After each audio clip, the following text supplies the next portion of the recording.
का हल मिलती जरूर है। यानी अगर आप मेहनत करते हैं तो आपको सफलता जरूर मिलेगी। हेलो एवरीवन, मैं राधा कुमारी आप सभी को अनु जनरल स्टडी में स्वागत है। बिहार दरोगा से संबंधित यानी बिहार दरोगा का जो नई वैकेंसी आने वाली है और बिहार दरोगा का मध्य निषेध में भी नई वैकेंसी आएगी। ठीक है, यानी सारे विभाग में जो नई वैकेंसी आएगी इसके लिए मैम तैयारी किस प्रकार करें, और मैं जितना बार तैयारी की हूँ मैं अपना हमेशा स्ट्रेटेजी बताती हूँ। आज थोड़ा यह स्ट्रेटेजी अलग होगा और अलग तरीके से होगा और अलग मैं बोलूंगी कि थोड़ा सा हटके पढ़िए।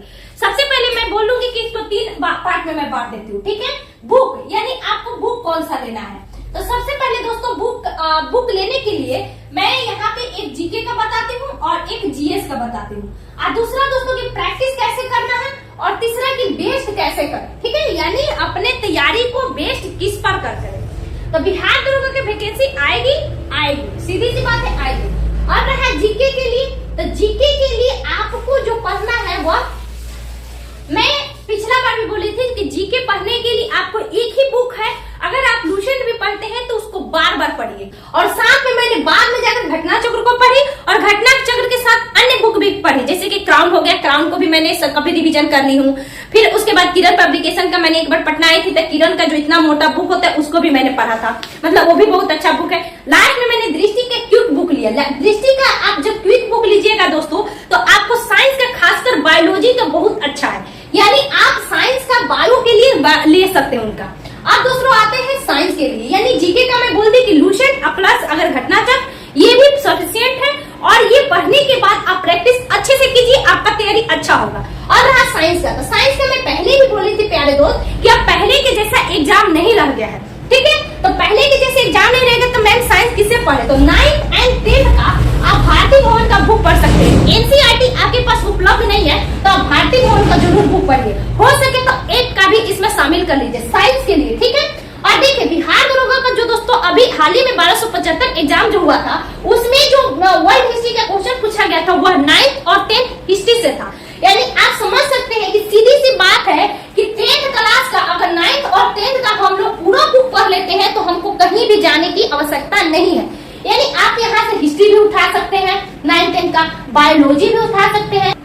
दूसरा दोस्तों ज्योग्राफी भी बहुत अच्छा है इसका, और इसका देखिए सबसे जल्दी मैं बता दूं कि इकोनॉमिक्स का जो एक क्वेश्चन था उसमें लॉजिकल था, वह क्वेश्चन जो है दोस्तों वह पूरा डिट्टो के डिट्टो एनसीईआरटी से 11th का क्वेश्चन था। तो आपको इतना जरूर कहेगी कि मैम आप 9th 10th बता रहे हैं और 11th का क्वेश्चन पूछा जा रहा है। तो देखिए कभी कभी क्या होता है कि एग्जामिनर आपको 100 क्वेश्चन में कोई भी इतना ब्रिलियंट स्टूडेंट नहीं है कि 100 में 100 को क्वालिफाई कर सकते, यानी 10 क्वेश्चन ऐसा रहता है जिसमें किसी का भी कमांड नहीं रहता है, जो सुना ही नहीं गया है, तो आप अच्छे से जानते होंगे।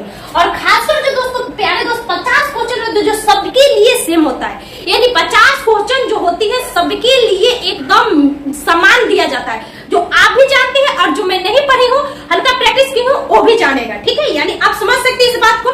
तो देखिए 50 के बाद जो मेरिट होता है यानी 30 पर, यानी 80, यही 30 पर फाइट होता है। किसी का लह जाता है, किसी का नहीं लगता है, किसी का रिजल्ट इसी से हो जाता है, किसी का नहीं होता है। ठीक है, तो यही हार्ड वर्किंग के लिए सब ये जो हार्ड क्वेश्चन है इसके लिए प्रैक्टिस जरूरी है। ठीक है, पूरा होना चाहिए सिलेबस। ठीक है, यानी जब तक प्यारे दोस्त आप सिलेबस को कंप्लीट नहीं करिएगा तब तक आप प्रैक्टिस अच्छे से नहीं कर पाइएगा।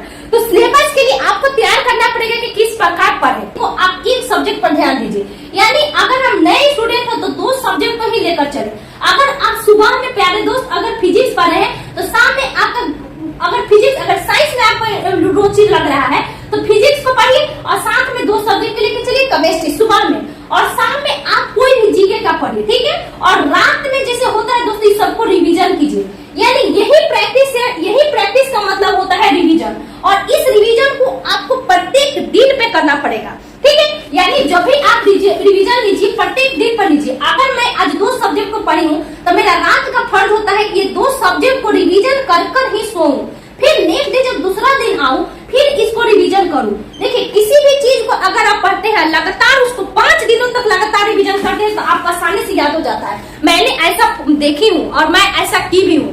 लगातार 5 दिनों तक मैंने एक करेंट अफेयर्स को पढ़ती थी कि ताकि पीछे मुझे जब एग्जाम आए तो करेंट अफेयर्स को फिर प्रैक्टिस नहीं करना पड़े। अब यहाँ आते हैं दोस्तों कि बेस्ट किस प्रकार करें। तो देखिए आपका कोई भी गाइडलाइन अगर जहां से भी आप लेते हैं वहां से आप देखिए कि वहां क्या डिस्कशन पॉसिबल है। डिस्कशन में अगर क्यूज है तो क्यूज के प्रति कीजिए, अगर आपका भाई है तो भाई भाई में क्यूज का डिस्कशन कीजिए, कोई अगर उनका सुविधा नहीं है तो दोस्तों में 2-4 लड़की को बिटोर कर कीजिए, ठीक है, वो आपको बहुत फायदा करेगा। मान लीजिए कि आपको कुछ नहीं करना है, ये नहीं कीजिएगा कि डायरेक्ट हम क्यों स्टार्ट कर दे, कहीं से भी क्वेश्चन उठाकर डिस्कशन करने लगे, या ऐसा कभी नहीं कीजिएगा। वैसे 50 क्वेश्चन रखिए, क्योंकि नए क्वेश्चन से भी जागरूक होना बहुत जरूरी है। तो 50 क्वेश्चन को रखिए कि 50 क्वेश्चन चलो आज स्पीडी से चलेगा और उसको तैयार किया जाएगा। उस प्रकार 50 क्वेश्चन रखिए ताकि आप नए क्वेश्चन से रूबरू हो सके। जो नए स्टूडेंट है हमेशा 2 या 4 सब्जेक्ट को जो आपने तैयार किया है मात्र उसी से क्वेश्चन बनाइए और उसी से डिस्कशन कीजिए, कभी फालतू इधर उधर मत जाइए। आप एकदम ऑब्जर्व कीजिएगा कि मैं जो पढ़ रही थी, जो सिलेबस तैयार कर रही थी, उसके जो मैं डिस्कशन कर रहा था वो मेरा दिन प्रतिदिन इंप्रूव होते जा रहा है, यानी मैं ये भूल नहीं पा रहा हूँ। दोस्त लोग बोलते हैं कि मैम मैं भूल जाता हूँ, क्या करूँ? तो प्यारे दोस्त, भूलना इसी को कहते हैं कि आप पढ़े तो लेकिन उसका रिवीजन नहीं किए, रिवीजन किए तो लेकिन डिस्कशन नहीं किए। यानी सब चीज जीवन के लिए, जैसे एक्टिविटी करना जरूरी है, उसके बाद खाना जरूरी है, मतलब फ्रेश होना जरूरी है, सोना जरूरी है, पढ़ना जरूरी है, उसी तरह पढ़ाई है।